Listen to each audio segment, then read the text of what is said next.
tous. Aujourd'hui, on va observer la physionomie de la France au travers des cartes. Et quand on observe la France, la première chose que l'on voit, c'est une forme à 6 côtés. 1, 2, 3, 4, 5 et 6. Une forme de 6 côtés, c'est un hexagone. Et c'est la raison pour laquelle la France, souvent, on l'appelle l'hexagone. Alors maintenant, nous allons voir les océans et les mers qui bordent la France sur 3 côtés. Tout d'abord au nord, avec la mer du Nord et la Manche. À l'ouest, l'océan Atlantique. Et enfin au sud, nous avons la mer Méditerranée. On va observer maintenant les pays voisins de la France, les pays frontaliers, en commençant par le nord avec la Belgique et le Luxembourg. À l'est, l'Allemagne et la Suisse. On redescend un petit peu dans le sud avec l'Italie et Monaco. Et enfin, l'Andorre et l'Espagne qui sont séparés de la France par les Pyrénées. Les 10 plus grandes villes de France, on va commencer par Paris bien sûr, la capitale. Et si on va tout au nord, non loin de la Belgique, on va trouver Lille. Ensuite, Strasbourg, non loin de l'Allemagne, Lyon, qui est aussi une grande métropole, Nice et Marseille, au bord de la Méditerranée. Si on repart un petit peu vers l'ouest, nous allons trouver Montpellier et Toulouse.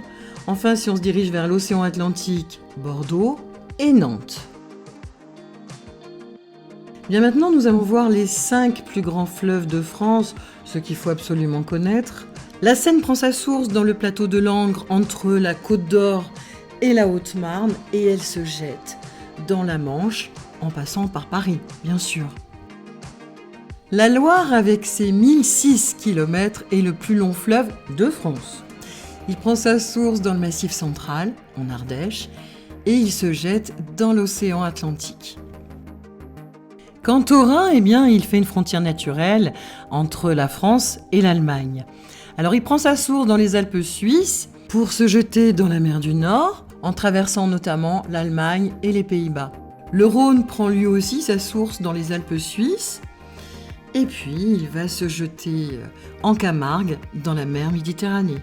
Et enfin la Garonne, qui prend sa source dans les Pyrénées espagnoles, et qui va se jeter dans l'océan Atlantique, dans l'estuaire de la Gironde. Pour finir cette présentation physique de la France, les montagnes. On va commencer par les Vosges, le Jura, les Alpes, le Massif central et enfin les Pyrénées qui forment une frontière naturelle entre la France et l'Espagne. Et pour finir, quelques chiffres. En 2022, la France comptait à peu près 67,8 millions d'habitants.